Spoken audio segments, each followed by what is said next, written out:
Buongiorno a tutti, buongiorno ai partecipanti di questo webinar dal titolo Ripensare il TFR, nuove prospettive per imprese e per lavoratori. Io sono Silvia Cavallarin, la coordinatrice dell'unità operativa Veneto Welfare, un'unità operativa che si trova all'interno dell'ente strumentale della Regione del Veneto, Veneto Lavoro. Vi porto anche i saluti del direttore di Veneto Lavoro, Tiziano Barone, che oggi non può essere con noi perché è impegnato in un evento in presenza a Padova. Prima di dare la parola ai relatori di oggi, che poi andrò a presentarvi, vi dico sostanzialmente in due parole chi è Veneto Welfare. Veneto Welfare nasce da una legge regionale ormai del lontano 2017, la legge 15, che si pone come obiettivo la diffusione della cultura della previdenza complementare attraverso azioni di informazione e diffusione appunto della previdenza complementare. E poi il legislatore regionale si sofferma su dicendo che tale legge attraverso Veneto Welfare deve incentivare progetti di welfare integrato, comunitario e partecipativo. Questo appunto l'obiettivo, la mission di Veneto Welfare. Veneto Welfare dallo scorso anno sta portando avanti una campagna informativa sulla previdenza complementare, una campagna che sta attraversando tutto il Veneto attraverso attività in presenza e attraverso attività di formazione come quella di oggi, attraverso dei dedicati come quello di oggi, ad esempio al TFR. Una campagna che abbiamo voluto appunto per sensibilizzare i cittadini veneti, ma non solo i cittadini, anche gli stessi imprenditori, sull'importanza oggi della previdenza complementare. Qual è appunto l'obiettivo del webinar di oggi? Alla luce delle novità introdotte dalla legge di bilancio del 2026, l'obiettivo è quello di approfondire le regole economiche e normative sulla destinazione del TFR alla previdenza complementare, evidenziandone le opportunità di sostenibilità e vantaggio competitivo.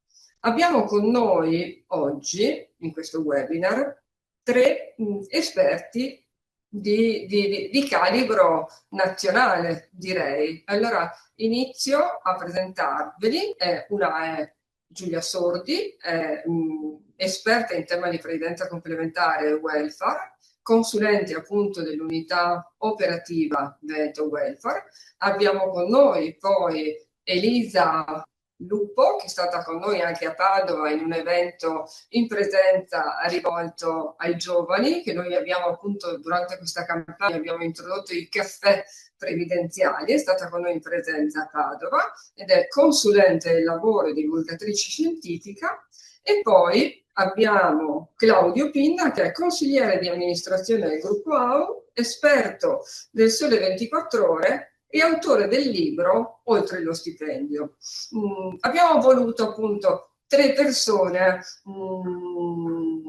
conosciute a livello nazionale appunto per addentrarci e capire meglio quello che è il titolo del nostro webinar, ripensare il TFR e le nuove prospettive rispetto a questo. Allora, chiedo a Giulia Sordi, che poi dialogherà con gli altri due protagonisti del webinar di questa mattina, pongo questa domanda.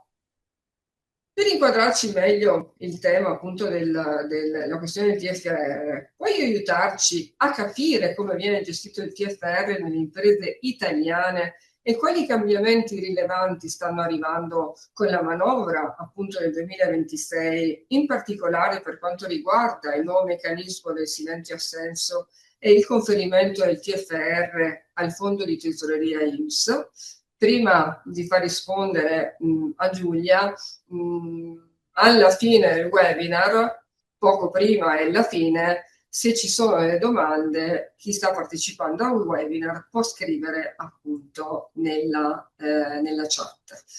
Prego Giulia.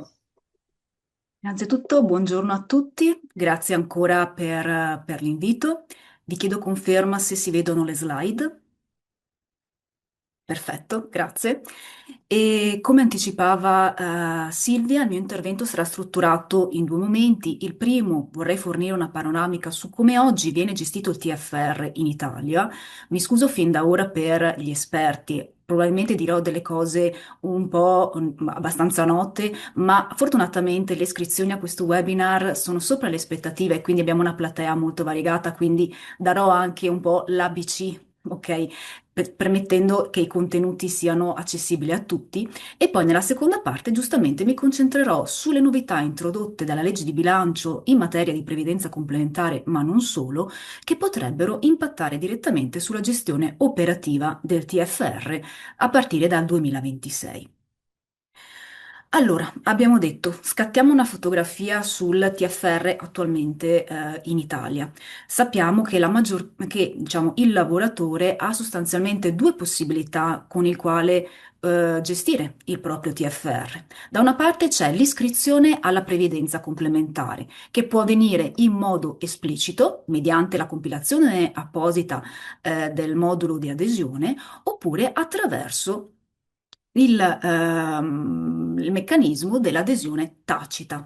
Fino a poco tempo fa, fino al 31 dicembre dell'anno scorso, il lavoratore che entro i 6 mesi dall'assunzione non avesse dato alcuna indicazione in merito alla gestione del proprio TFR, diciamo, gestiva il meccanismo del silenzio assenso, ovvero veniva iscritto in automatico con il conferimento del TFR al fondo pensione individuato dalla contrattazione nazionale, territoriale o aziendale. Ovviamente laddove erano presenti più fondi di riferimento, il lavoratore accedeva al fondo pensione che in quel momento aveva il numero maggiore di iscritti.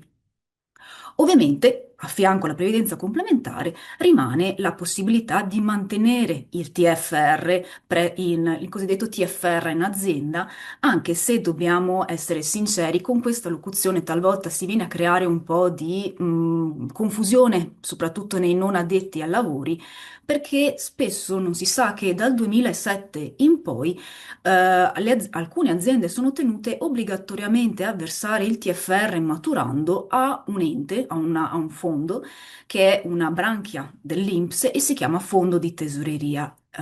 INPS, appunto.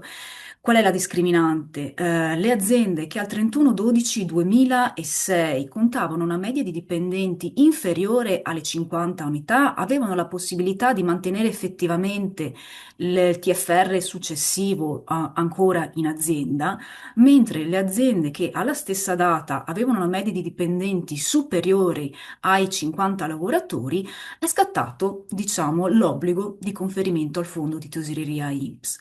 Per le aziende invece che fossero state costituite successivamente, quindi dopo il 2006, il punto di riferimento era il primo anno di attività nel quale si andava a verificare appunto il numero di addetti e quindi la verifica sulla presenza di più o meno di 50 unità lavorative. Particolare di questa regola era che la fotografia era statica, quindi e si faceva riferimento appunto o al primo anno di attività o alla data del 31/12/2006. Quindi immaginando un'azienda che appunto ante 2006 contasse una media di dipendenti inferiore alle 50 unità, immaginiamo 10 dipendenti, ma che successivamente avesse avuto uno sviluppo importante della propria attività, aumentando il numero di dipendenti anche a 80, 100, 200, immaginiamo anche numeri importanti, l'azienda aveva comunque la possibilità di tenere il TFR in azienda, proprio perché la fotografia era statica a quell'orizzonte temporale. Anticipo, qui cambierà qualcosa ed è bene saperlo. Detto questo, facciamo una panoramica quindi anche completa di come è stato gestito questo TFR dal 2007 ad oggi sostanzialmente. Questa è una tabella che abbiamo recuperato dalla relazione COVIP per l'anno 2024, COVIP, Commissione di Vigilanza sui Fondi Pensione, che ci dice sostanzialmente che in questi 17 anni sono stati maturati più di 445 miliardi di euro, la cui distribuzione, lo vediamo magari grazie a questi grafici, ha visto una presenza preponderante nel mantenere il TFR in azienda. Nel flusso complessivo, più del 50% dei lavoratori ha optato per questa opzione, mentre la scelta di iscriversi alla previdenza complementare e il flusso di TFR destinato al fondo di tesoreria INPS sono pressoché rimasti nel totale assimilabili, circa un 25%, anche se dobbiamo osservare, guardando il grafico a sinistra, che soprattutto nell'ultimo quinquennio le risorse destinate alla previdenza complementare hanno aumentato un po' la forbice rispetto al TFR destinato al fondo di tesoreria INPS. Detto questo, possiamo aggiungere delle considerazioni, e quali? Il fatto che in questi 17 anni il 52% del TFR mantenuto in azienda non ha generato nessun tipo di sgravio fiscale a favore delle aziende e nessuna riduzione della tassazione finale sul TFR a favore dei dipendenti. Per il 24% del TFR destinato al fondo di tesoreria INPS, sì, effettivamente ci sono stati degli sgravi fiscali per le aziende, ma non c'è stata una riduzione della tassazione per i dipendenti e unicamente il 24% del TFR generato in questo periodo creerà o ha creato sgravi fiscali per le aziende e al contempo ha permesso al lavoratore di risparmiare una quota di tassazione sul TFR una volta che questo fosse arrivato al pensionamento. A cosa faccio riferimento nel particolare? Sugli sgravi fiscali previsti per le aziende, Elisa, che mi succederà, entrerà proprio più nel merito. In questa sede possiamo anticipare che per le aziende che sono tenute al versamento del TFR, il fondo di tesoreria INPS, così come al versamento del TFR, la previdenza complementare, sono previsti un pacchetto di misure volte a ridurre la voce del costo del lavoro, proprio per, diciamo, sopperire a questa mancanza di flusso interno derivante dal TFR.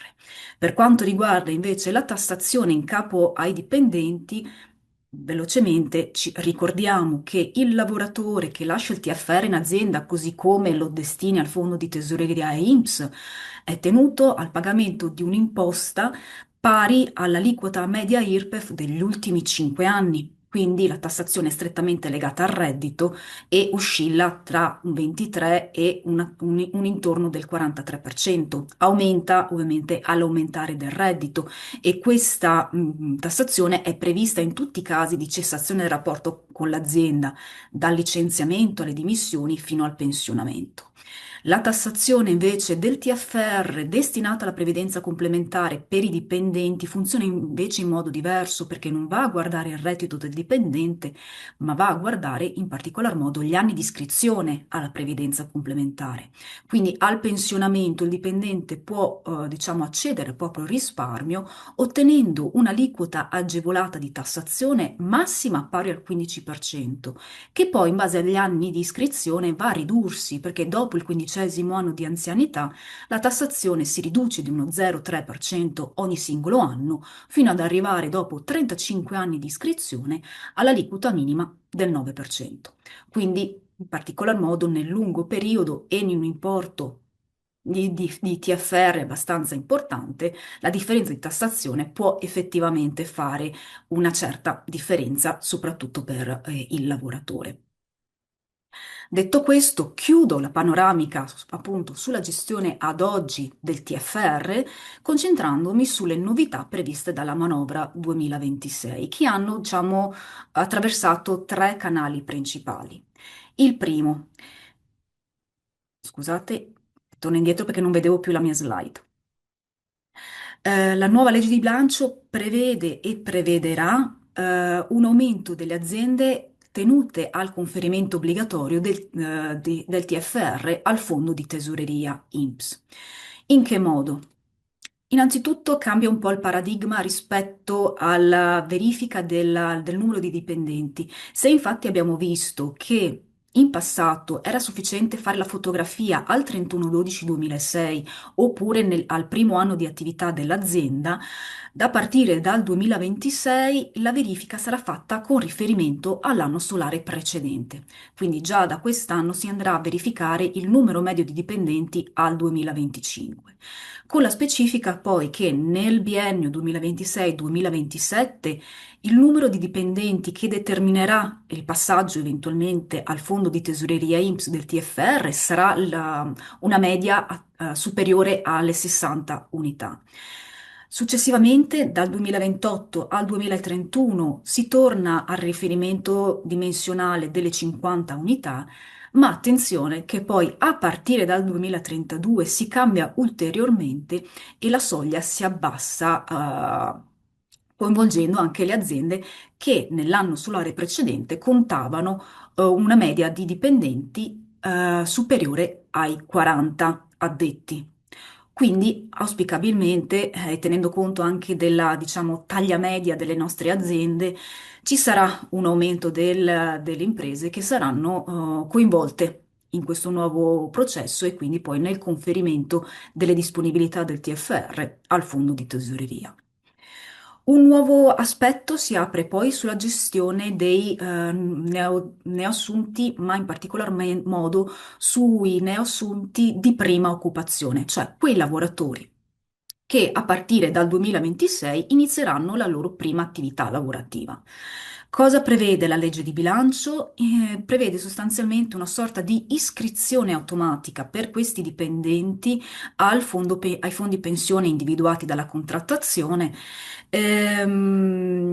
senza l'attesa del periodo di riferimento che fino all'anno scorso magari era ai 6 mesi.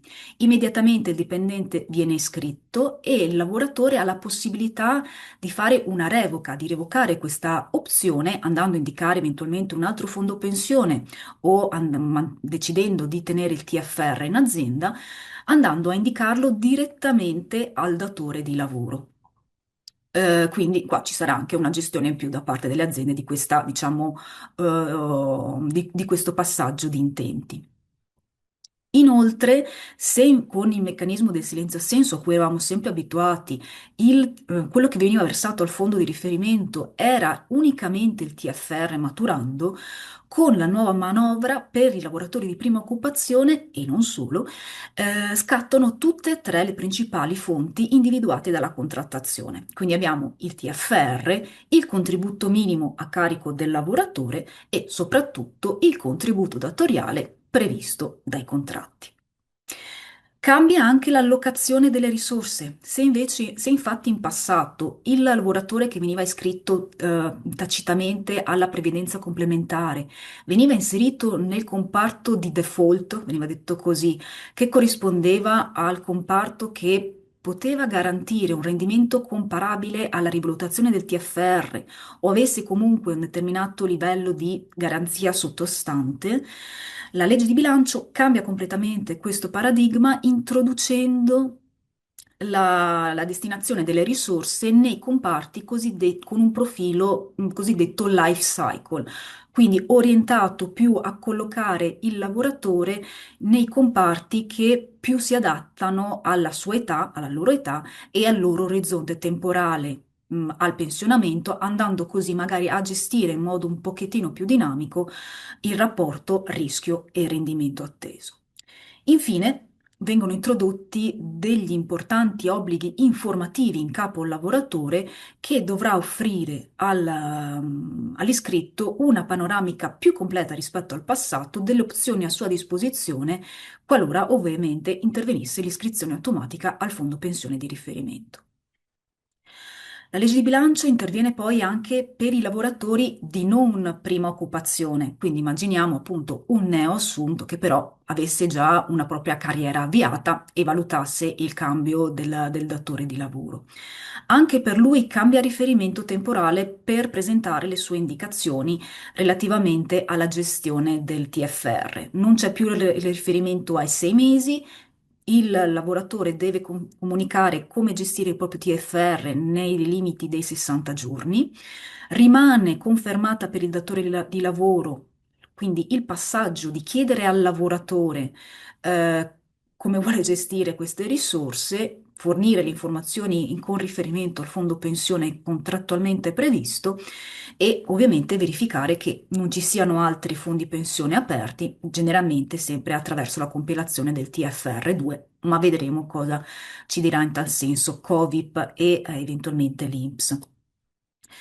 Altra novità, oltre al riferimento ai 60 giorni che ho già detto prima, l'obbligo, diciamo, di adesione al fondo pensione di riferimento scatta anche per quei lavoratori che comunicano di avere un fondo pensione, ma nel limite, entro i 60 giorni di riferimento non danno alcun riferimento concreto a appunto il proprio fondo pensione, rendendo, diciamo, incapace l'azienda di iniziare a fare i versamenti verso l'attuale fondo pensione. Se succede ciò, l'azienda è tenuta al versamento di questo dipendente al fondo pensione individuato dalla contrattazione e anche in questi casi ci sono le regole previste per i lavoratori di prima occupazione, quindi oltre all'iscrizione automatica, l'attivazione di tutte e tre le fonti di contribuzione, TFR, contributo datoriale, contributo dipendente e l'inserimento di questo dipendente nel cosiddetto profili di investimento life cycle. Ora, cosa c'è da aspettarsi? Sono già in vigore queste novità? La risposta è no. Tendenzialmente la legge di bilancio stabilisce che la maggior parte delle novità sarà in vigore a partire dal 1° luglio 2026, quindi in questi mesi che ci separano da questa scadenza, diciamo così, sicuramente dobbiamo attendere prima di tutto le istruzioni da parte della Commissione di vigilanza sui fondi pensione, da parte di Covip, per mettere a terra la maggior parte delle novità introdotte dalla normativa, comprese quelle relative all'adesione automatica e alla gestione del TFR, il fondo di tesoreria, e poi auspicabilmente ci aspetteremo anche delle circolari da parte dell'INPS a favore delle aziende che a partire dal 2026 saranno tenute obbligatoriamente al versamento del TFR al fondo di tesoreria. Detto questo, io chiudo il mio intervento, vi ringrazio fin da ora per l'attenzione. Qualora, lo aveva ricordato prima Silvia, ci fossero delle domande, volentieri raccogliamole fin da ora, magari appunto, visto che magari possiamo essere in tanti, cercheremo di gestirle tutte al meglio e se potete all'interno della domanda indicare a quale relatore eventualmente porla in modo tale che poi tra noi tre riusciamo a gestircele in modo un po' più agevole. Ed ora interrompo la condivisione e sostanzialmente cedo la parola a Elisa, facendo prima una considerazione e poi Elisa ti faccio direttamente anche una domanda. Alla luce delle novità previste appunto dalla legge di bilancio in materia di previdenza complementare che non riguardano solamente gli aspetti che ho toccato adesso anche in modo veloce, me ne rendo conto, ma riguarda anche altri aspetti proprio intrinseci del funzionamento dei fondi pensione, potrebbe essere che si vada verso un maggiore interessamento alla previdenza complementare da parte dei lavoratori. Quindi forse è arrivato anche il momento giusto, ed è questa l'occasione, per andare a approfondire un tema magari un po' cruciale all'interno delle aziende. E quindi ti chiedo, secondo te, secondo la tua esperienza, è sempre vero che la decisione di un dipendente di destinare il TFR, un fondo pensione, corrisponde sempre a un costo per l'azienda? Grazie intanto. Grazie a te Giulia e buongiorno a tutti. Inizio con la risposta secca, no, ma ora andiamo a vedere perché no. Io sono Elisa Lupo, sono una consulente del lavoro che nel tempo si è specializzata nella previdenza complementare. Se ci sono persone che nel 2007 già lavoravano, sanno che quello fu un anno cruciale in cui cominciarono ad essere introdotti i fondi pensione e venne chiesto a tutti i dipendenti di scegliere se destinare a previdenza complementare o meno, e da lì ogni volta che c'è una nuova assunzione tutti i colleghi mandano alle aziende i TFR1 e i TFR2 da far compilare, e mi accorgevo che molti di questi moduli erano compilati spesso senza consapevolezza, e da lì inizia una serie di approfondimenti sulla previdenza complementare. Io ripercorrerò alcuni passaggi fatti già da Giulia, dando un taglio più numerico, perché è importante secondo me focalizzare i numeri per capire poi qual è effettivamente il risparmio e se c'è. Cos'è il TFR? Gli esperti lo sanno e probabilmente andranno avanti. Il TFR è una forma di retribuzione, questo mi preme precisarlo, è una retribuzione differita, la maturo nel momento in cui lavoro, nel mese in cui lavoro, la percepirò alla fine dell'esperienza lavorativa in azienda. Il TFR viene istituito all'inizio del secolo scorso perché non esistevano forme di welfare come l'indennità di disoccupazione, che invece noi adesso abbiamo, è utilizzata in maniera massiva, e quindi il legislatore si rende conto che il dipendente, nel momento in cui interrompe un'attività lavorativa e deve iniziarne un'altra, o la interrompe e resta per un periodo senza lavoro, ha bisogno di reddito. Per far sì che abbia questo reddito, e partendo dal presupposto che il lavoratore non è previdente, istituisce il TFR. Il TFR per le aziende è stato fin qui considerato una forma di autofinanziamento, perché il TFR rimasto in azienda viene utilizzato dall'imprenditore come risorse per fare ulteriori investimenti. La quota di TFR che viene maturata è pari al 6,91% della retribuzione fissa del mese ed è soggetto a rivalutazione. La rivalutazione serve a rendere attuali degli importi che si sono maturati nei periodi precedenti, e quindi ogni fine dell'anno, i colleghi sanno perfettamente, viene pubblicato a inizio di gennaio il tasso di rivalutazione del TFR e viene applicato al TFR che era in azienda all'anno precedente. Per darvi un parametro, il tasso di rivalutazione del TFR, che è uscito meno di una settimana fa e che serve per rivalutare tutto il montante che era in azienda fino a dicembre 2024, è pari al 2,31%. È compito del datore di lavoro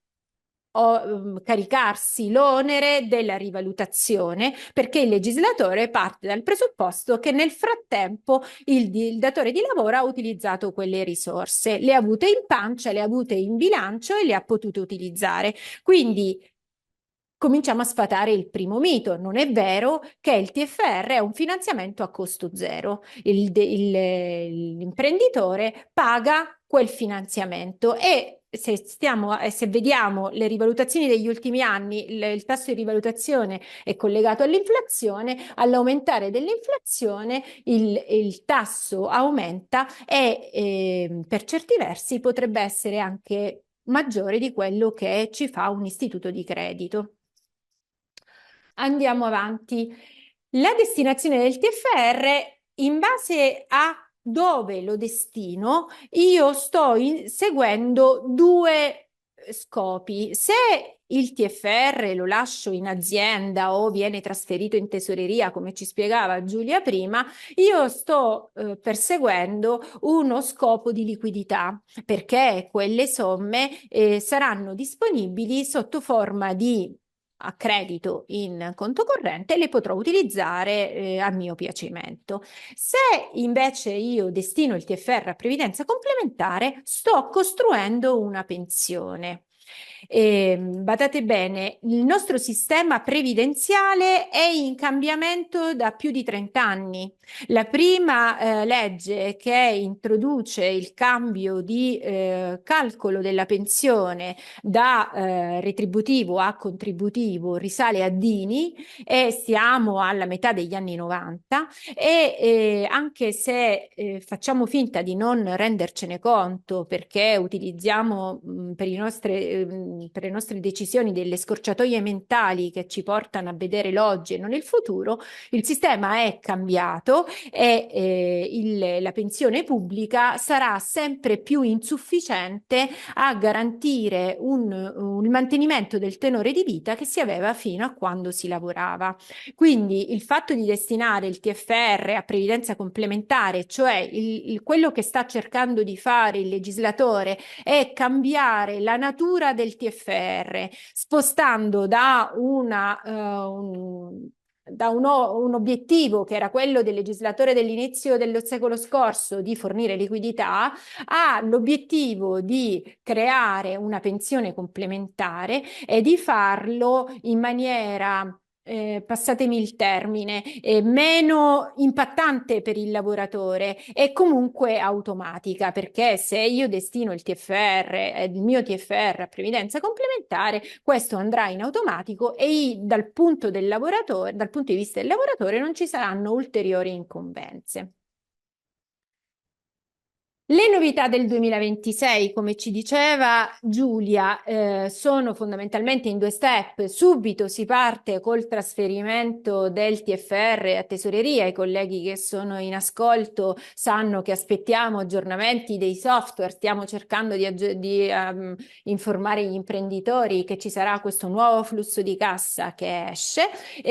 Prime indicazioni ci dicono che per il calcolo della media verranno tenuti fuori coloro che già aderiscono a previdenza complementare. Quindi se io avessi una platea di 75 dipendenti e 15 o 20 già aderiscono a previdenza complementare, il TFR degli altri non andrebbe a tesoreria, così come i part-time entreranno in percentuale nel calcolo della media, entreranno in percentuale rispetto alla percentuale del part-time e chi entra, esce. Vedevo che una delle domande prima era sugli operai agricoli a tempo determinato, verranno calcolate in base alle giornate, quindi si dovrà fare il calcolo non viene fatto a teste, ma viene ragionato in base all'effettivo impatto di ognuno nella realtà aziendale. Abbiamo parlato prima con Giulia dell'adesione automatica, io non mi dilungo, così come dell'obbligo di fornire adeguata informativa. È un obbligo del datore di lavoro e quindi di conseguenza dei colleghi che come me stanno cominciando a fornire al datore di lavoro tutte la modulistica. Non basterà dare il TFR2 e dire firma qui o metti una crocetta, dovremo informare adeguatamente i neoassunti e questo vale per tutti, vale sia per quei dipendenti di prima assunzione che per coloro che cambiano e già lavoravano.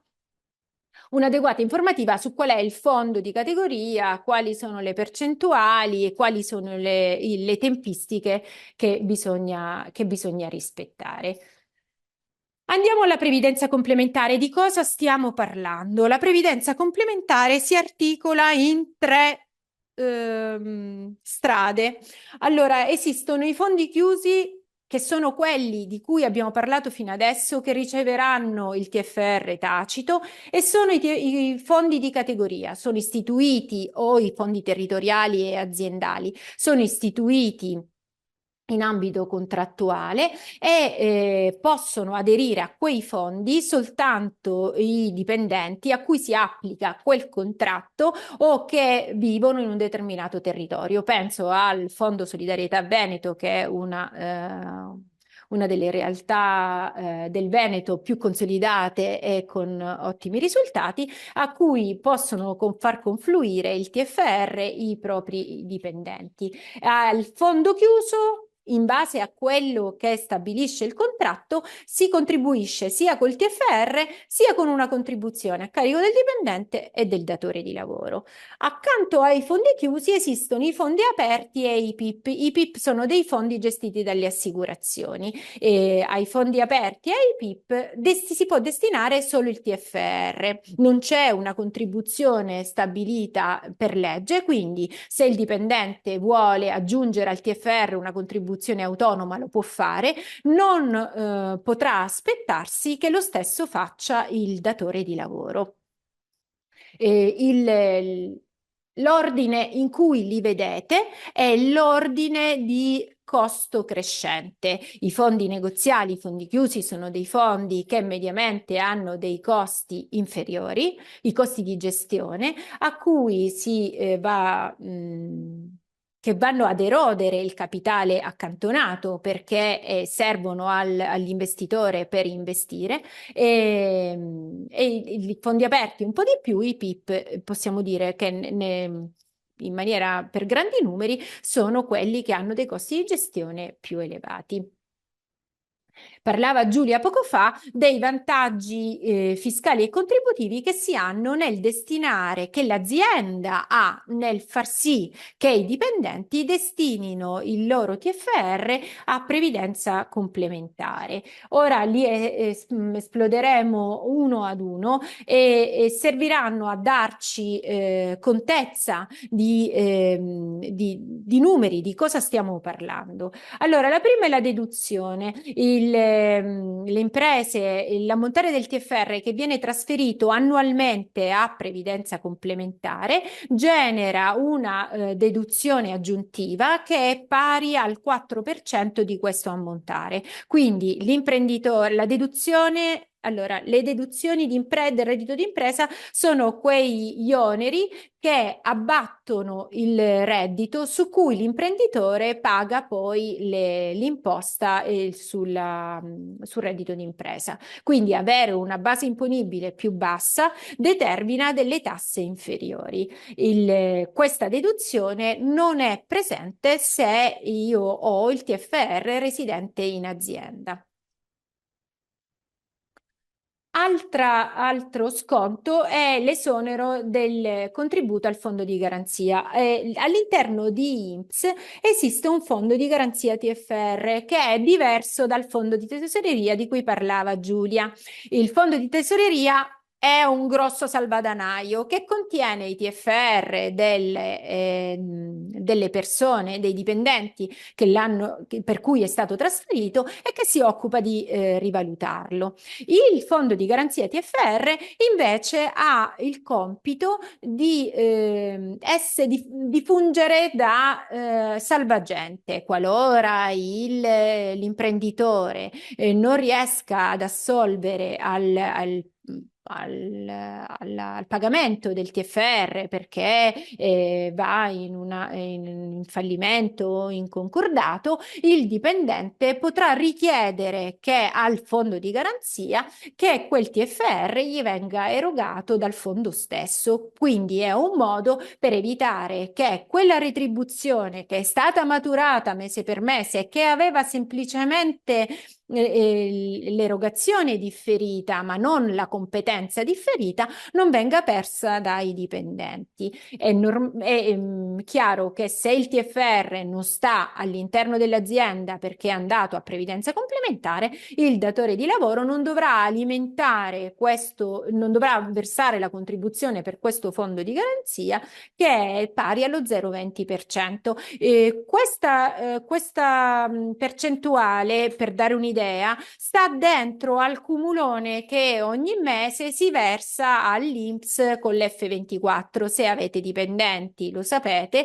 ogni mese avete in F24 una linea INPS che è quella del DM10 dove versate all'INPS sia la contribuzione che è legata all'alimentare le pensioni dei vostri dipendenti, sia una serie di fondi minori che servono ad alimentare assicurazioni situazioni diverse. Uno di questi fondi è il fondo di garanzia TFR. Quindi il legislatore dice: se tu non hai più il TFR dentro, non c'è più motivo che tu ti assicuri per quelle quote di TFR e di conseguenza ti sconto il premio di questa assicurazione. Altro esonero che viene riconosciuto, e questo è più premiale che effettivo, nel senso che mentre quello che vedevamo prima riduci il rischio, e in qualunque assicurazione se riduci il rischio riduce il premio, questo è, che vediamo qui, è un esonero, un premio, nel senso, se tu non hai più il tuo TFR, quindi non hai più quella liquidità, diciamo, io ti premio e ti sconto in parte le contribuzioni alle assicurazioni minori come maternità, disoccupazione e così. E quindi il mio monte contributivo che verserò ogni mese sarà inferiore. L'ammontare dell'esonero di cui stiamo parlando è pari allo 0,28, sia lo 0,28, scusate, ho dato per scontato un passaggio, sia questo 0,28 che il precedente 0,20 sono calcolati sull'ammontare delle retribuzioni corrisposte nel mese, non sul TFR. Quindi il beneficio è maggiore. Se io ho erogato al mio dipendente una retribuzione lorda di 2.000 euro, il 0,28 e lo 0,20 si calcoleranno su quei 2.000 euro, non sulla quota TFR che è il 6,91% di quei 2.000 euro. Quindi l'esonero è più alto.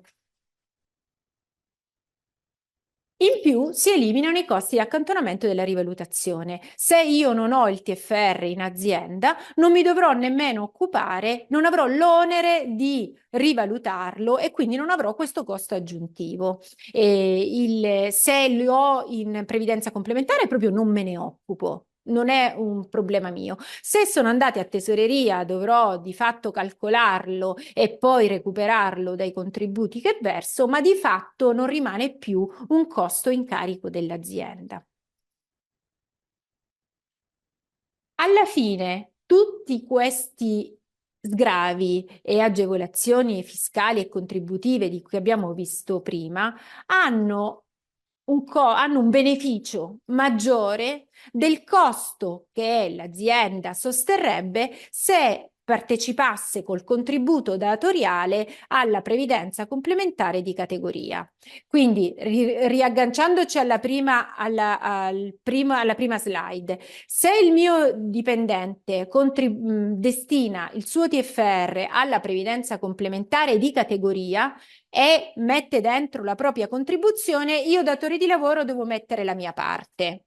E spesso questa prima parte, questa parte a carico del datore di lavoro è vissuta come un costo aggiuntivo, ma alla luce di tutto quello che ci siamo detti non è così, perché i benefici fiscali e contributivi superano il costo del contributo datoriale. In più, se il mio datore dipendente ha destinato il TFR a previdenza complementare che non sia di categoria e quindi a un PIP o a un fondo aperto, io non avrò nemmeno il contributo datoriale. Quindi la previdenza complementare è sempre un vantaggio per l'azienda. Accanto ai vantaggi fiscali e contributivi ci sono i vantaggi gestionali, per cui io farò un passaggio a volo d'aquila perché poi Claudio andrà dentro e ci spiegherà nello specifico. Allora, sicuramente creiamo fidelizzazione dei dipendenti, che non è una banalità se io ho difficoltà a reperire risorse umane sul mercato. Cioè, se io ho difficoltà a trovare dipendenti, avere dei dipendenti fedeli, cioè dei dipendenti che non cambiano velocemente il loro lavoro e che stanno bene, cioè il benessere dei miei dipendenti mi gioca a favore. Se per questo benessere io non ho costi aggiuntivi, vale la pena valutarlo.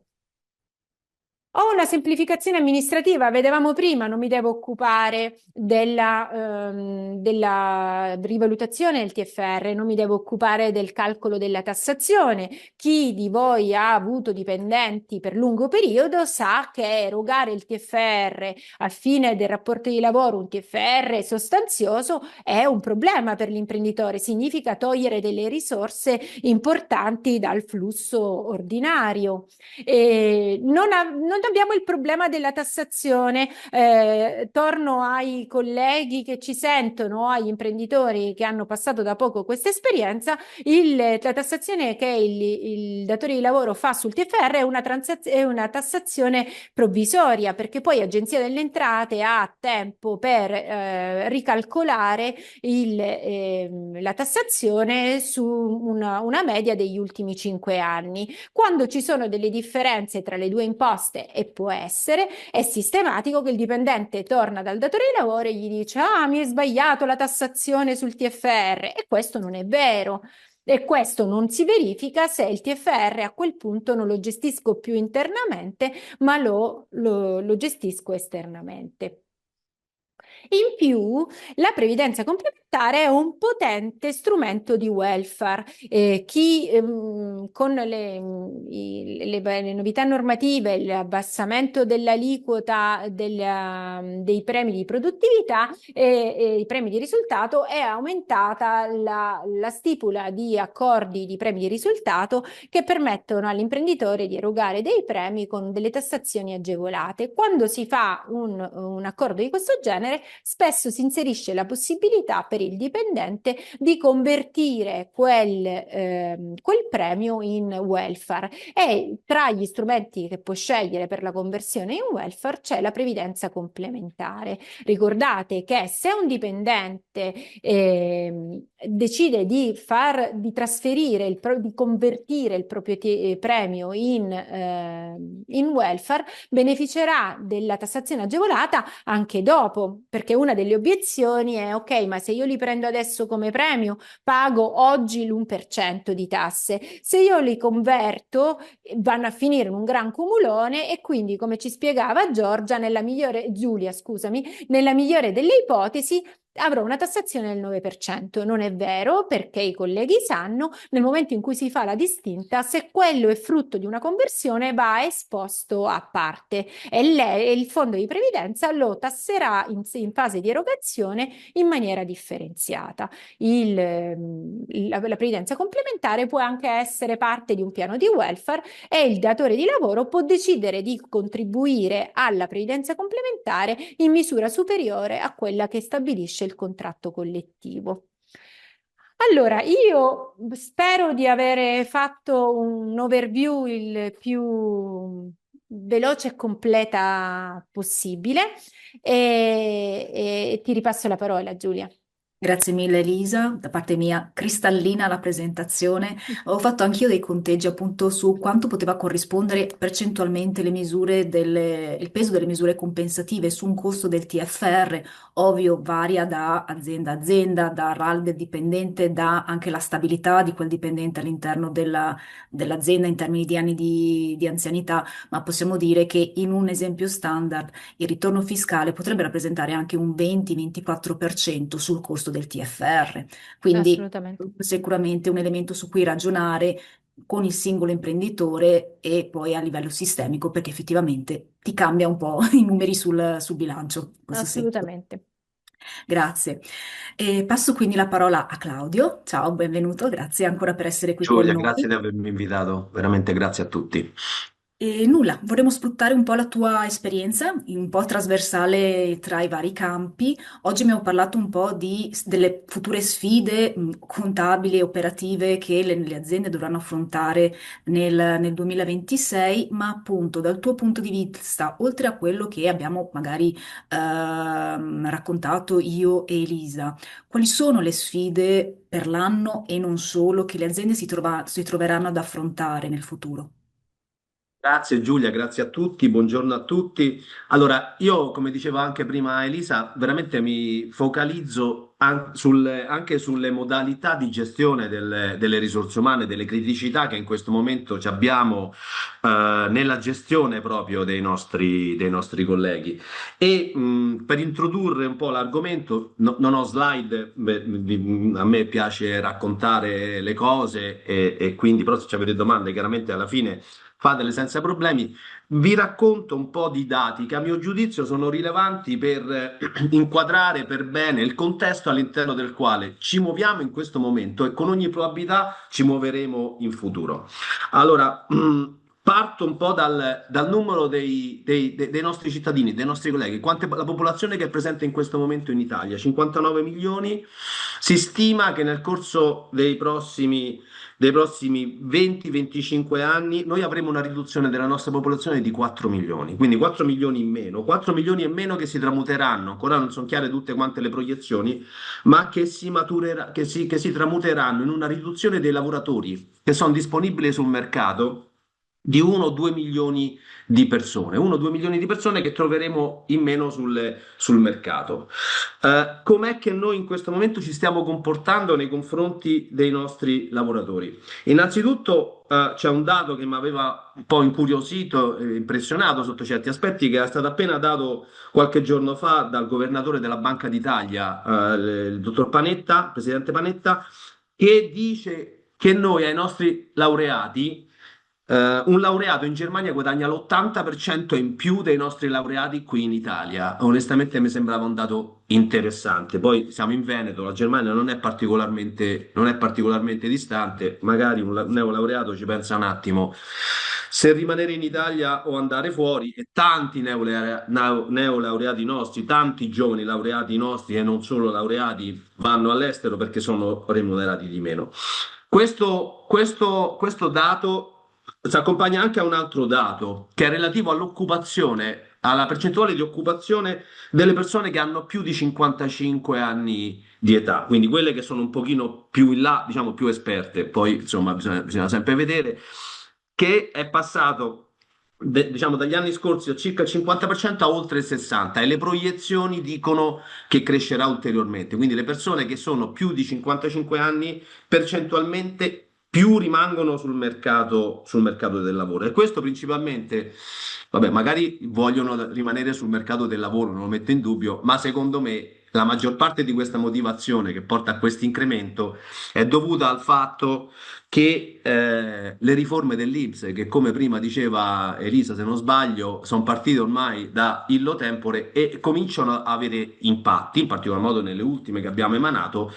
La previdenza pubblica rimanda sempre di più il momento del pensionamento, e quindi le persone sono obbligate a rimanere sul mondo del lavoro perché non possono andare in pensione, ma non solo. La copertura che la previdenza pubblica garantisce nei confronti dei lavoratori è sempre più contenuta, e quindi molte volte i lavoratori che giungono al momento del requisito in realtà non ci possono andare in pensione perché non hanno maturato un reddito che sia adeguato. E i dati che emergono dalla previdenza pubblica, adesso magari i nostri politici sono sempre pittoreschi e trovano sempre il modo di risolvere le questioni, ma in questo caso i dati che riguardano la previdenza pubblica pongono una serie di criticità e lasciano intravedere che sarà molto complesso tornare indietro rispetto all'indicazione, rispetto al processo che abbiamo fatto, che abbiamo introdotto con riferimento alla previdenza pubblica.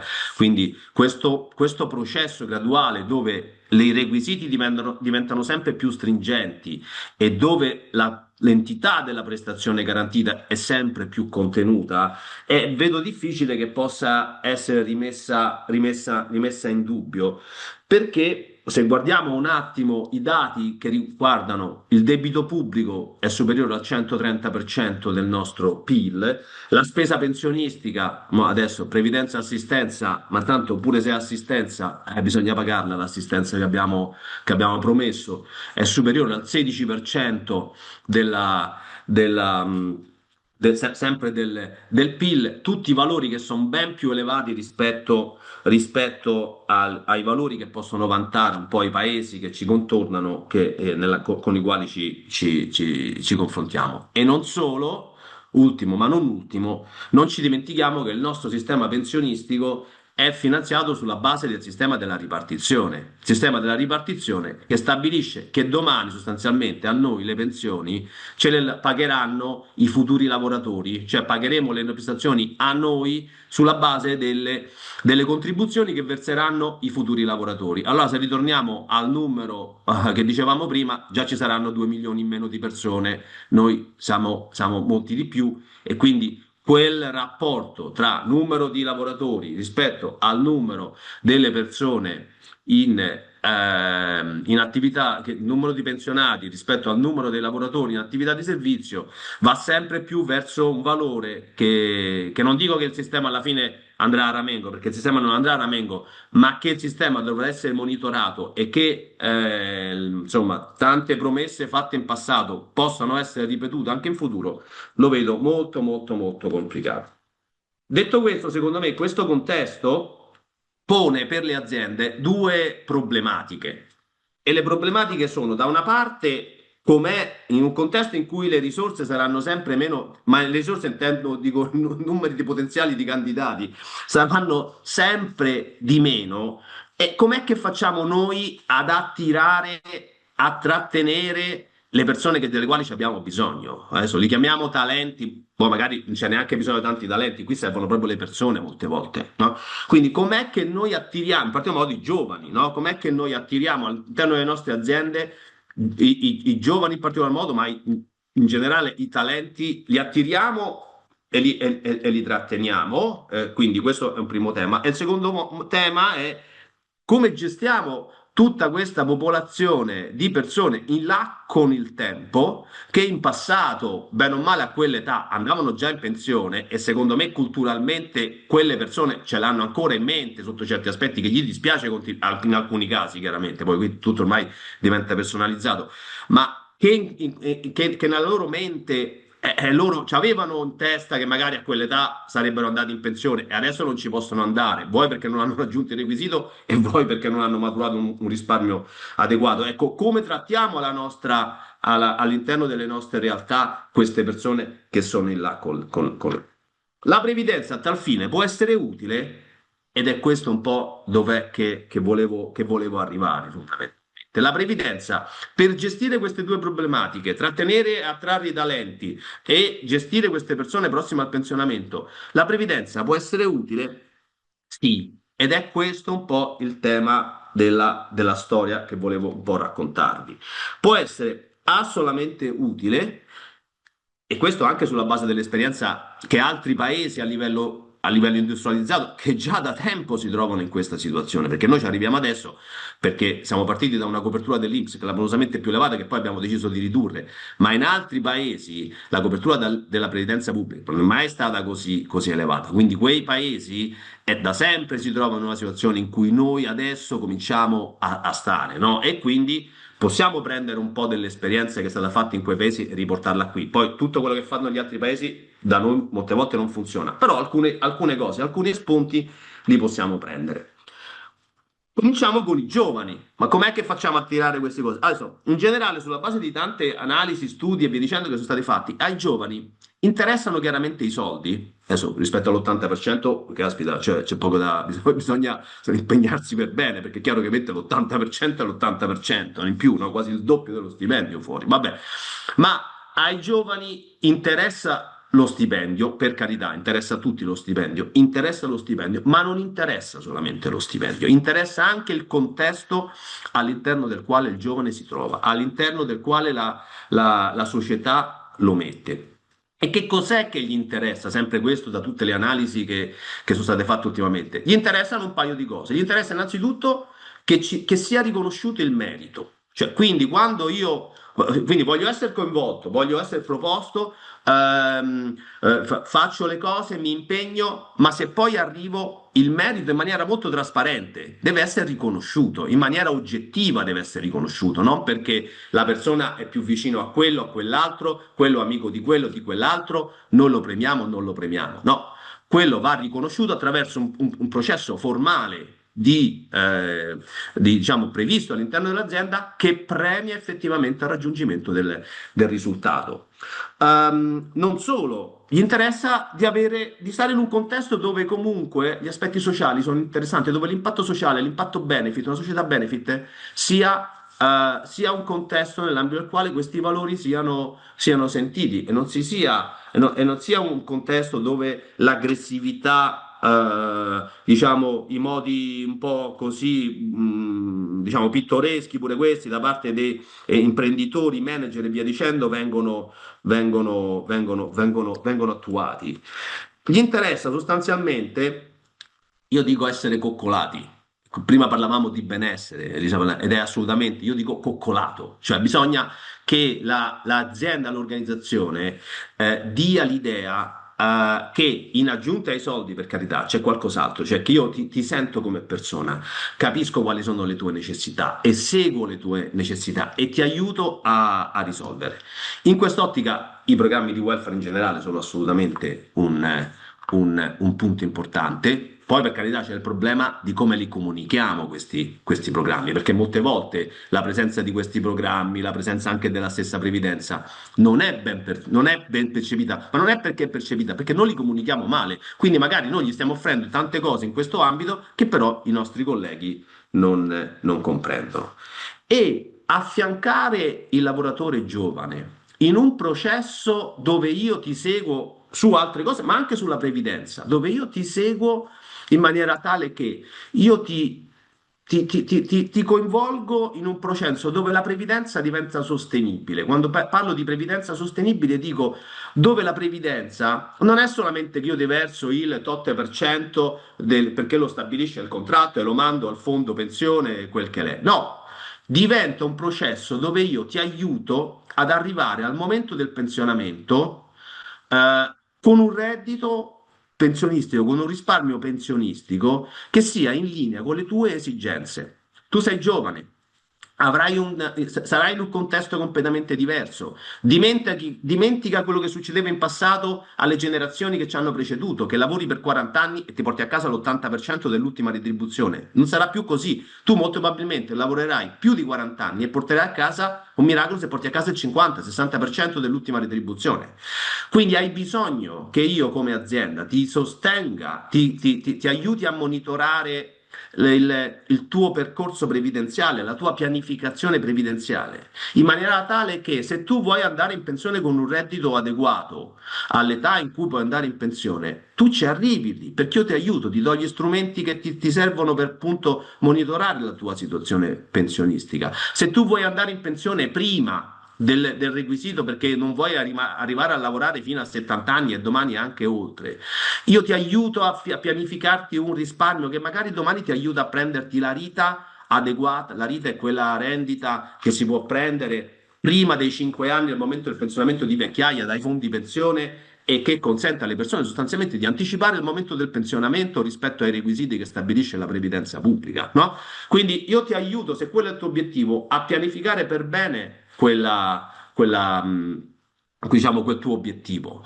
Certo, tu devi diventare responsabile lavoratore, perché non puoi pensare che faccio tutto io, però l'azienda ti deve mettere in un contesto dove io, assieme a te, ti seguo e ti accompagno al momento del pensionamento in maniera tale che tutto sia, che ti si consenta per bene di raggiungere il requisito, gli obiettivi che tu hai. Quindi, oltre ai soldi c'è qualcos'altro e la previdenza nell'ambito di questo percorso, che io ti accompagno per tutta la vita, può rappresentare veramente un aspetto importante, anche perché sempre più nel nuovo contesto previdenziale noi dobbiamo prendere delle scelte. Ma molte volte i nostri colleghi, in particolar modo i giovani, queste scelte non le prendono, il che equivale a prendere delle scelte, o non le prendono sbagliate. Quante ragazzi, quante persone, più in generale non solo ragazzi, hanno deciso di riscattare il periodo di laurea col metodo anticipato, comunque hanno dato 25.000 euro all'INPS, per carità, quindi per me non sono pochi 25.000 euro, no? Quindi hanno riscattato il periodo di laurea pensando di anticipare il momento del pensionamento di 4 anni e magari invece l'hanno ritardato. Cioè, ecco, queste situazioni sono situazioni che quando una persona poi dopo se ne rende conto, insomma, qualche problematica. Ecco, l'azienda che è in grado di supportare su tutte queste tematiche un percorso di lungo termine che porti il lavoratore, il collega, a pianificare per bene la sua posizione previdenziale, beh, questo è sicuramente un modo che, ripeto, poi dopo c'è il discorso della comunicazione, ma è un modo che assolutamente ci può facilitare a gestire e ad attrarre i giovani talenti. Ripeto, come già accade in altri paesi, non è che mi sto inventando qualche cosa. Poi andiamo invece agli altri, alle persone che sono prossime al pensionamento. Ecco, per questi c'è un po' un discorso un po' così complicato, un po' più articolato da fare, perché queste persone che cominciano a lavorare, che hanno, diciamo, che sono ormai in là con gli anni, ai fini della nostra strategia aziendale, adesso, diciamo, possono servire o non possono servire, perché magari non hanno più quella cultura, magari sono meno esperti in quegli aspetti digitali che sempre più sono importanti, non hanno quelle cosiddette soft skills che sono la flessibilità mentale, la capacità comunque di essere sempre curiosi, tutti aspetti che sono fondamentali ormai, caratteristiche fondamentali in una forza lavoro all'interno delle organizzazioni. Chiaramente parlo di organizzazione di un certo livello, sofisticate, leader che vogliono svolgere un ruolo oggi e che domani sul mercato del lavoro sempre più complesso ci sarà, queste saranno le caratteristiche che le aziende dovranno possedere. Ecco, quindi anche i lavoratori però, no? Quindi molte volte i lavoratori in là con gli anni non hanno più quella capacità di riprendere, di rimettersi in gioco come serve ormai ogni volta quando si affrontano nuove sfide. E allora lì bisogna fare una serie di attività. In primo bisogna fare una serie così, avere l'idea di quale delle persone, se ci sono, magari sono tutte persone invece altamente motivate, altamente che hanno un fortissimo impatto sul business, che hanno, e allora in quel caso va bene, ma infatti la prima cosa che va fatta proprio una sorta di assessment su queste persone, cioè una serie di valutazioni che ci possono dire, uno, queste che sono persone che si avvicinano al momento del pensionamento, alcune sono ben instaurate all'interno dell'azienda, altre un pochino meno, altre non lo sono di meno, ma possiamo introdurre un processo adesso non mi piace utilizzare le parole inglesi, ma insomma un processo di reskilling, cioè un processo che possa diciamo, rivedere le caratteristiche, le competenze di queste persone per portarle che siano efficaci, anche se hanno un'età diciamo, più elevata rispetto all'età media degli altri lavoratori, che possono effettivamente magari essere coinvolti in un'altra parte. Non ci dimentichiamo che molti possono tra l'altro svolgere il ruolo di mentori nei confronti dei ragazzi più giovani. Adesso in realtà anche i giovani possono svolgere un ruolo di mentor nei confronti di queste persone. Però di base, ecco, verificare per bene queste persone che si accompagnano, che si avvicinano al momento del pensionamento, per verificare esattamente quelli che effettivamente già sono in linea con le caratteristiche dell'azienda, con la cultura delle aziende, con le competenze che mi servono, verificare quelli che io posso in qualche maniera riformare per adeguarle a quello che mi serve, e poi però ci avrò l'ultima categoria di lavoratori che non ci sono santi, in qualche maniera devo accompagnare al momento del pensionamento, vuoi perché non hanno più la testa, vuoi perché per mille motivi. E per questi la previdenza è utile perché possiamo introdurre dei programmi di pensionamento anticipato, magari utilizzando anche alcune forme di prestazioni che possono essere in parte anche finanziate diciamo, dallo Stato, per accompagnarli in maniera graduale al momento del pensionamento. Queste persone, diciamo che questo sarà un processo che noi abbiamo adesso in alcuni casi, ma sempre più ci avremo in futuro, no? Considerando appunto la riduzione dei lavoratori e considerando diciamo, l'evoluzione del presumibile della forza lavoro, ci avremo sempre più persone che in età avanzata rimarranno sul mondo del lavoro. E per queste persone, tutti questi programmi diciamo, di pensionamento anticipato che metteremo in atto, costeranno di meno, parliamoci chiaro, se la persona è già iscritta alla previdenza complementare e ha già maturato di suo un reddito che in qualche maniera gli possa consentire di essere coinvolto all'interno di questi processi. Se io devo, diciamo, accompagnare al pensionamento una persona che non è iscritta al fondo pensione, questa persona mi costerà devo convincerla così a lasciare l'azienda, e questa persona con ogni probabilità mi costerà molto molto di più appunto per incentivarla a lasciare l'azienda, se non una persona che invece ha già accumulato un risparmio previdenziale sulla forma previdenziale integrativa. Quindi, siccome questa è pure un'ottica futura, è determinante, diciamo così, comunicare per bene il contesto nell'ambito del quale ci muoviamo, per far sì che i giovani innanzitutto, ma anche le persone che sono in là con gli anni, siano iscritte a un fondo pensione, perché aver maturato all'interno di una forma previdenziale un risparmio adeguato, questo ci aiuta nelle conversazioni. Arrivo al termine e concludo, così lasciamo spazio anche alle domande, suggerendo un processo che a mio giudizio le aziende potrebbero seguire per valutare il rischio che al loro interno questi due elementi possono effettivamente verificarsi e possono effettivamente provocare una serie di impatti economici, talvolta anche importanti. E il processo in sostanza è quello, uno, di condurre un audit sulle caratteristiche delle persone che ci abbiamo al nostro interno in termini demografici e in termini economici, per verificare quale sia la possibilità che le persone effettivamente giungano al momento del pensionamento senza aver maturato un risparmio pensionistico che sia adeguato. Quindi un audit per vedere, molte volte questo audit è molto semplice da condurre, nel senso che se le persone non sono iscritte al fondo pensione,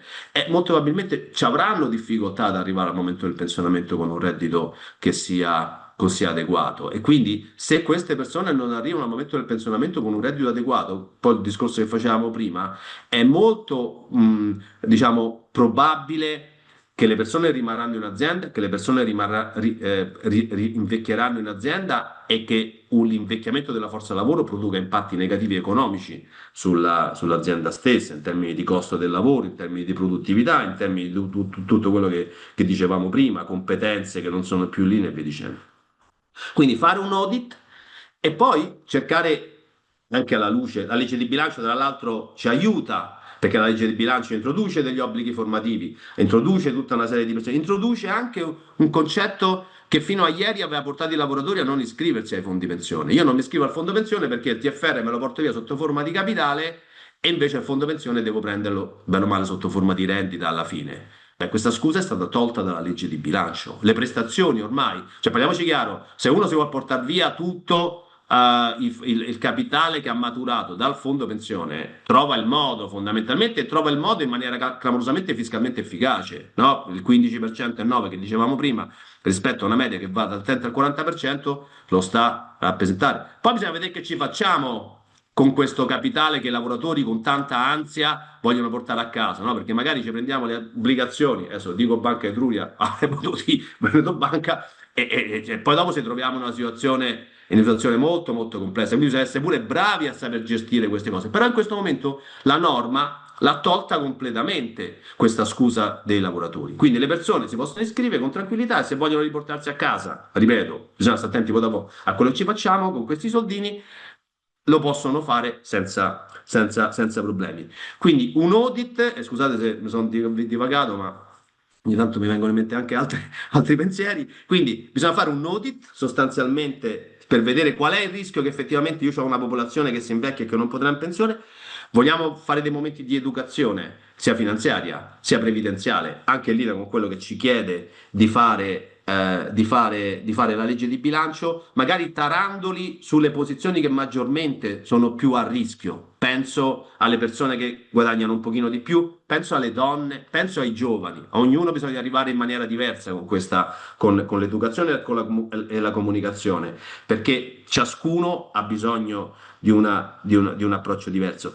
Bisognerebbe anche dargli la possibilità di capire effettivamente di quanto ci hanno bisogno in termini di risparmio previdenziale rispetto a quello che riceveranno dall'INPS, perché ognuno di noi avrà una pensione dall'INPS completamente diversa, a differenza di quello che succedeva in passato, e molte volte bisognerebbe un po' ripensare alla struttura che la componente previdenziale, che i tassi di contribuzione, diciamo, ha all'interno del pacchetto retributivo, quindi alla struttura che i tassi di contribuzione hanno, che in questo momento per la maggior parte dei casi sono uguali per tutti. E non è così, perché ognuno di noi ha una differente esigenza di copertura, diciamo, complementare. La previdenza pubblica non ha fatto i tagli lineari uguali per tutti, no, a qualcuno ha tagliato di più, a qualcuno ha tagliato di meno, e quindi la copertura che noi dobbiamo ottenere dalla previdenza complementare è differenziata a seconda delle categorie che quali facciamo parte. E come dicevo prima, a seconda proprio della persona, perché ormai il discorso previdenziale è un personale, è della singola persona.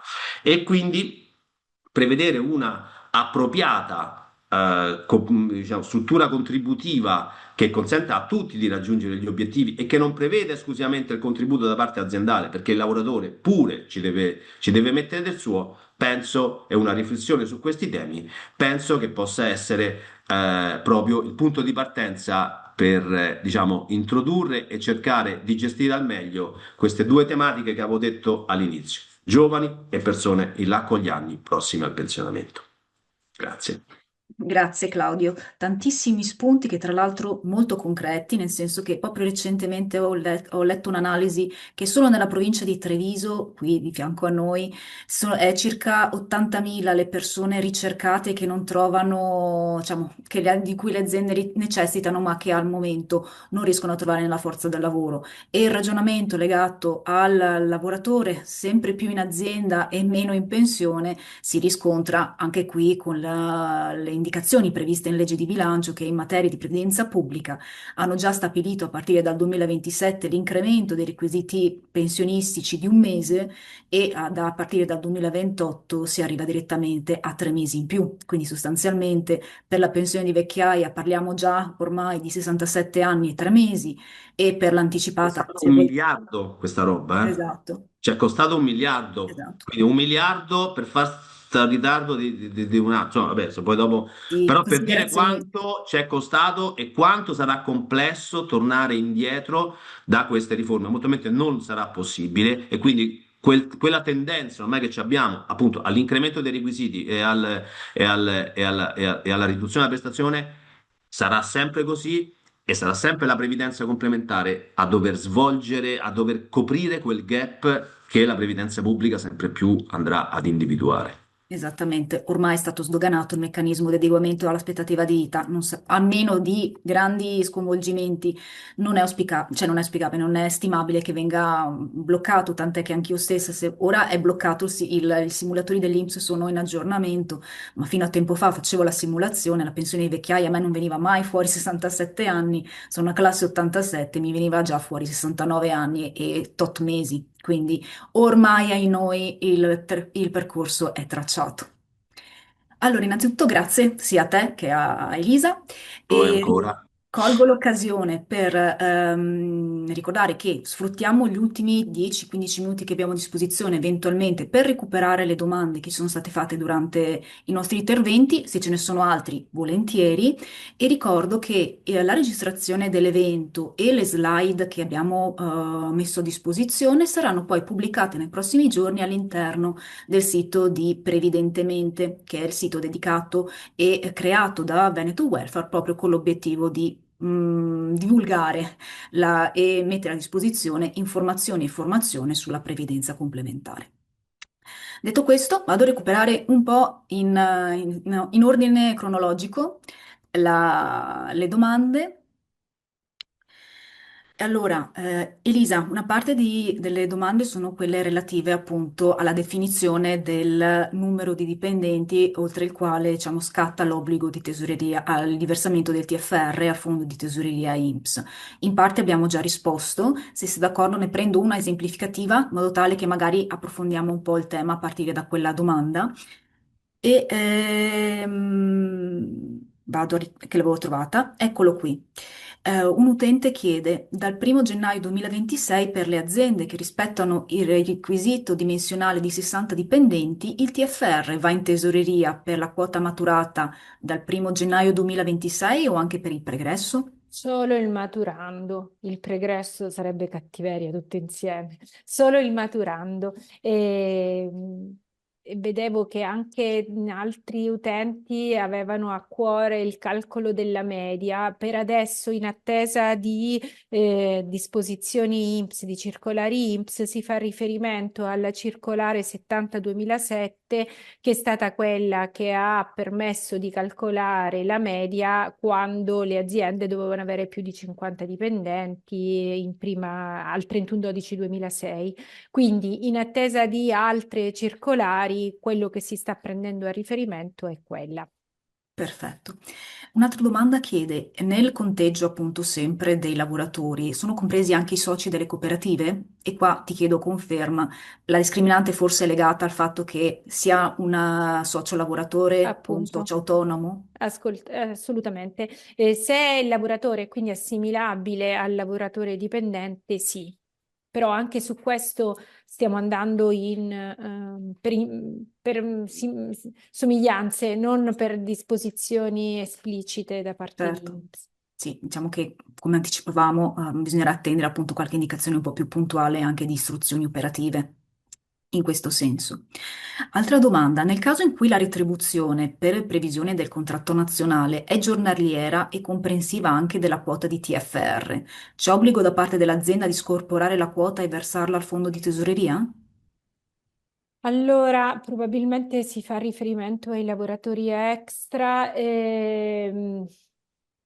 Direi di no, perché allora, io lo mando in tesoreria se è retribuzione differita, cioè io lo mando oggi in tesoreria e in un domani che non so quale sia, lo riprendo. Se io lo liquido nello stesso momento in cui lo maturo, non ha senso fare un doppio giro, perché entrerebbe e uscirebbe da Uniemens nello stesso mese. Quindi no. Perfetto. E qua ti chiedo una conferma perché anch'io non lo sapevo questa indicazione, quindi magari dopo la condividiamo. Nel conteggio appunto della famosa soglia dei dipendenti, sono quindi esclusi i dipendenti che già versano la previdenza complementare? Ed era così anche in passato? Eh sì, perché il senso è, io mi sto focalizzando su quelle aziende che hanno il TFR dentro, il TFR che ha previdenza complementare è già agevolato, esce dai calcoli, quindi quello che io dovrò mandare a tesoreria è quella, la parte rimanente. Il ragionamento la linea di demarcazione è riuscire a capire se io ho una mole di dipendenti che matura il TFR in azienda e che è rilevante per i calcoli dell'INPS al 31/12/2025 superiore ai 60 dipendenti. Perfetto, grazie.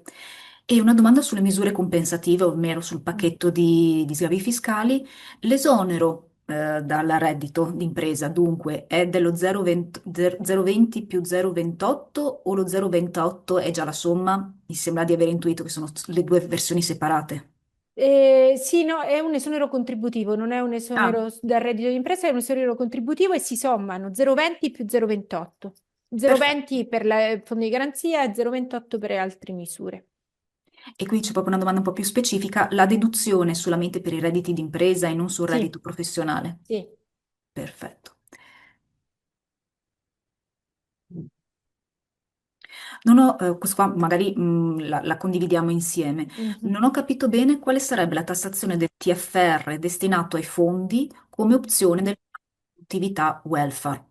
In realtà possiamo dire che la tassazione del TFR rimane analoga a se vi è o meno un piano welfare, ok? Quello che eventualmente, adesso cedo la parola a Elisa, è sulle eventualmente somme messe all'interno del piano welfare o di produttività, appunto con gli obiettivi di coinvolgimento, di minor tassazione in capo alle aziende, che possono essere destinate alla previdenza complementare, ovviamente se previsto dall'accordo e sulla volontà del lavoratore, e che portano un vantaggio all'atto l'azienda per, diciamo, l'esonero dai contributi obbligatori INPS e per il dipendente perché c'è una tassazione inferiore. Ma chiedo anche a te, Lisa, se Sì, assolutamente. Negli accordi di produttività e nel welfare non entra il TFR. Il TFR è qualcosa a parte, è retribuzione. E quello che è il premio di produttività o il vero welfare aziendale è qualcosa in più. Quel qualcosa in più può andare a previdenza complementare. con la nuova legge di bilancio cosa cambia per i lavoratori attualmente assunti e che lasciano il TFR in azienda? Prima domanda, e possiamo già dire, secondo me, Elisa, nulla. Niente. Ok. Se il dipendente non cambia lavoro, il suo TFR dovrà essere devoluto al fondo INPS oppure andrà in continuità e potrà rimanere in azienda? E qui la discriminante è la dimensione, ok? Assolutamente. Verificare. Chi ha il TFR fino adesso in azienda si troverà e la sua azienda ha un limite dimensionale che viene coinvolto nel trasferimento a tesoreria, si ritroverà ad avere una parte del TFR in azienda e una parte del TFR in tesoreria, ma ai suoi fini è completamente indifferente perché nel momento in cui c'è la liquidazione è in busta paga, viene tassato esattamente come TFR, è soltanto un adempimento in più del datore di lavoro che dovrà prendere quello che ci sta in azienda, dovrà recuperare quello che ci sta in tesoreria e recompensarlo con i contributi a versare. Quindi, visto che c'è una domanda simile, chiariamo fin da subito, non si tratta di un nuovo semestre di silenzio-assenso nel quale i già dipendenti, i già assunti devono fare una decisione. Riguarda soprattutto il meccanismo della, definiamo l'adesione automatica per i nuovi assunti che hanno una dinamica particolare, se sono nuovi assunti di prima occupazione, una sfumatura diversa invece se sono magari lavoratori che hanno già una storicità, lavorativa. Giulia, Magari, permettimi, ok, stavo. sì, scusate, no, no, no, vai Elisa, poi dopo c'ho un Vai, commento anche io. No, no, vai, no, vai, no, no, Clau. No, assolutamente. il mio è un commento tecnico che penso possa essere interessante. Attenzione, perché il TFR pregresso, se è in azienda, il dipendente potrà decidere di destinarlo a previdenza complementare qualora in un secondo momento decidesse di aderire a previdenza complementare. Ciò che va a tesoreria non si potrà più far confluire a previdenza complementare.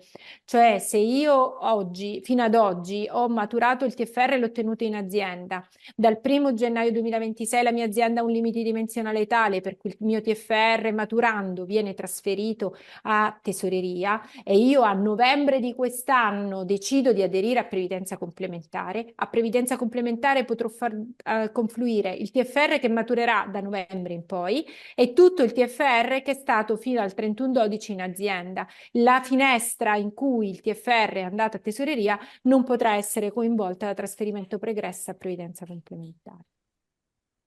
Assolutamente, e poi mi collego a questo per la precisazione. Chiaramente il pregresso va al fondo pensione dopo che c'è un accordo con l'azienda, evidentemente. Non è che il lavoratore prende, alza la mano, vediamo e mandiamo tutte, evidentemente.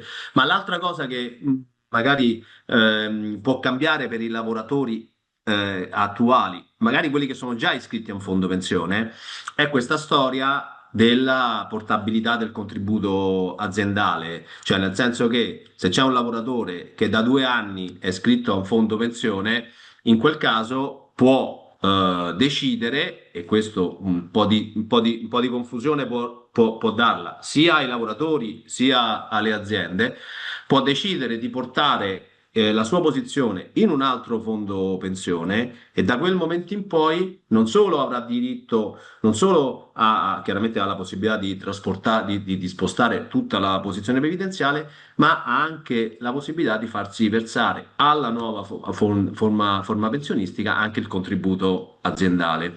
E questo è un aspetto che sicuramente potrebbe dar fastidio, sia perché immagino che tutti i lavoratori iscritti al fondo pensione potrebbero essere oggetto di azione commerciale da parte di tutti gli altri fondi pensione, Secondo, e magari qualche lavoratore rispetto al fondo contrattuale potrebbe scegliere un altro fondo, sbagliando, perché in genere i fondi contrattuali sono, prima ce l'ha fatti vedere Elisa, i costi in genere sono i più bassi nei fondi contrattuali e più alti negli altri fondi.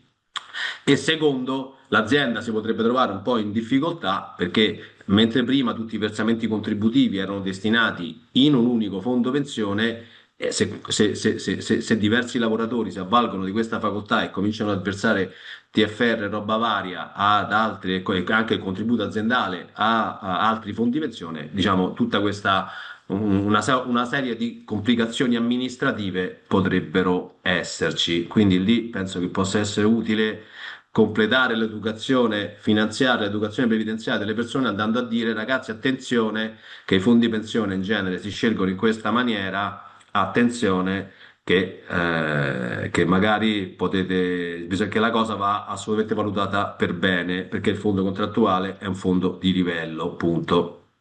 Certo, dobbiamo dire che adesso a questo punto, come tutti gli altri punti previsti dalla normativa, sono ancora in stand-by, ok? Nel senso che dobbiamo attendere anche appunto ancora Sì, sì, le sì. indicazioni da parte di Covid, ma sicuramente un potenziale effetto lo potrebbe avere se sarà a partire da luglio prossimo. Claudio, rimani perché ti faccio una domanda combinata, nel senso che colgo l'occasione. Allora, unisco due domande e una mi dice, non mi è ancora molto chiaro come alla luce delle novità di bilancio il piano previdenza complementare è legato alla fidelizzazione dei dipendenti, ma aspetta che aggiungo anche cosa intende il dottor Pinna per anticipare il pensionamento a quelle persone alle quali manca poco, un contributo finanziario che l'azienda versa al fondo previdenza? Allora, qui ci sono diverse forme e adesso alcune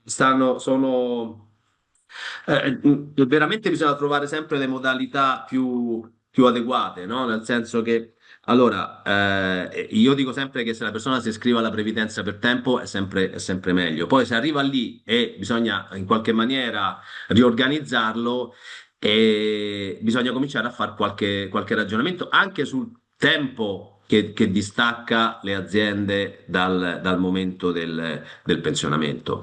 Per esempio, se sono meno di 2 anni, magari la NASPI ci può dare una mano per arrivare a dire, allora, in maniera sostenibile, questa persona non possiamo dire, vabbè, hai maturato una somma, qualsiasi questa è, ti mandiamo via. No, bisognerebbe cercare in qualche maniera di dare una somma, vuoi sotto forma di rendita sulla base delle prestazioni che la persona ha maturato, vuoi sotto forma di incentivo che sia però equivalente a una prestazione sotto forma di rendita che magari può, aggiunta a quella che ha maturato, arrivare a un reddito complessivo che sia adeguato. E quindi in quest'ottica bisogna andare a individuare, diciamo, qual è questo reddito annuo che la persona ha bisogno dal momento in cui lo incentiviamo al momento in cui potrà accedere al pensionamento dell'INPS e verificare in termini di incentivazione quello che effettivamente può essere erogato a questa persona per consentirgli, insomma, di avere un reddito che sia adeguato. Qui alcune cose ci aiutano, alcuni programmi ci aiutano. Per esempio, le persone, è vero che quota 103 l'hanno tolta, no? Però quota 103 per tutti quelli, quota 100, 102, 103, tutte queste prestazioni, per quelli che avevano già maturato i requisiti, sono tuttora valide. E magari queste persone non lasciano l'azienda perché vuoi il ricalcolo contributivo, vuoi quello che hanno maturato e via dicendo, non è sufficiente a consentirgli diciamo, di mantenere lo stesso tenore di vita o un tenore di vita, diciamo, allineato. Ebbene, lì si potrebbe fare un'azione nei confronti di queste persone cercando di andare a individuare qual è il delta, diciamo, che manca e che potrebbero maturare in futuro incrementando gli anni di contribuzione e darglielo subito sotto forma di capitale. È chiaro che se nel discorso possiamo mettere pure il fondo pensione, diventa, diciamo, più facile farglielo perché l'incentivo può tener conto anche di queste somme sotto certi aspetti. Un'altra forma, in passato c'era il contratto di espansione che ci dava una bella mano quando si facevano questo tipo diciamo, di operazione. Il contratto di espansione che ci consentiva di utilizzare la NASPI e di fare una contribuzione figurativa e che ci consentiva di mandare via le persone diciamo in maniera efficace, garantendogli dal momento che io andavo via fino al momento del pensionamento la prestazione che era stata maturata e poi successivamente la pensione finale che comunque il lavoratore avrebbe maturato rimanendo nel mondo del lavoro. C'è l'isopensione, ci stanno i contratti di solidarietà, insomma, ci stanno diverse Tanti forme. strumenti a Esatto. disposizione, dai, Esatto, dico di fare riferimento a questi strumenti per valutare diciamo, l'introduzione e verificare se possono essere utili per incentivare le persone a lasciare il posto del lavoro. anche appunto in combinazione col risparmio previdenziale all'interno della previdenza complementare. Siamo Assolutamente. arrivati ai noi alla conclusione, quindi vado veramente in volata sulle ultimissime domande. Mi scuso fin da ora se alcune non siamo riusciti a rispondere. Un utente chiede: la tassazione del fondo pensione del 15% è stata aumentata dal 2026 al 20? Non esattamente, nel senso che la legge di bilancio ha introdotto 3 nuove prestazioni finali, oltre a quelle che già conoscevamo fino ad oggi. Per una sola di queste è stata prevista una leggera revisione della tassazione finale, per tutto il resto vi confermo tassazione come l'abbiamo sempre descritta, 15,9%. Il TFR versato al fondo di tesoreria viene liquidato al momento della cessazione del rapporto di lavoro o al momento del pensionamento? Alla cessazione del rapporto di lavoro, perché comunque è una versione analoga al mantenere il TFR in azienda. È possibile ovviamente chiedere delle anticipazioni anche se si ha il fondo di tesoreria, nulla cambia dal punto di vista di diritto del dipendente. E chiudo con l'ultima domanda. Se un dipendente lavora in un'azienda con l'obbligo di versamento al fondo di tesoreria e poi cambia lavoro e va in un'azienda che non ha più l'obbligo, al fondo, è comunque obbligato a versare la quota del TFR al fondo di tesoreria? No, perché ricordiamoci, come detto 30 secondi fa, che con la cessazione del rapporto di lavoro io chiudo la posizione al fondo di tesoreria, definiamola così, perché vengo liquidato e quindi la nuova predisposizione, la nuova impostazione dipende molto dal datore di lavoro sul quale poi andrò a operare. E se poi versa al fondo di tesoreria, può cambiare e aprire un fondo pensione? Certamente, ricordiamoci sempre che l'adesione alla previdenza complementare è volontaria e può essere fatta in qualsiasi momento.